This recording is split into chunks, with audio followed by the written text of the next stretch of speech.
18 বছর আমরা কেউ ভোট দিতে পারি নাই, পারছি? আমরা 18 বছর ভোট দিতে পারি নাই।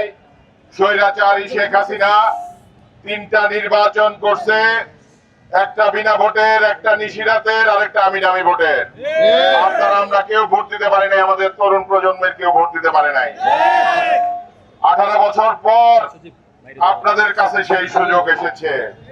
ইনশাআল্লাহ আগামী 12ই ফেব্রুয়ারি একটি অবাধ ও নিরপেক্ষ এবং সুষ্ঠু নির্বাচনের দিকে দেশ এগিয়ে যাচ্ছে।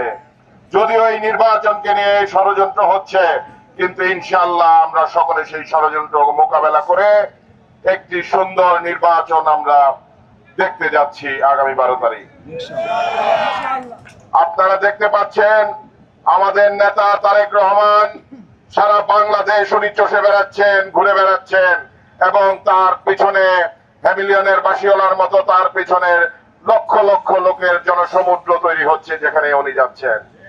আমাদের গাজীপুরে উনি এসেছিলেন কিছুদিন আগেই, উনি রাজবাড়ী ময়দানে আপনাদের সকলের সাথে সেখানে উনি বক্তব্য রেখে গেছেন।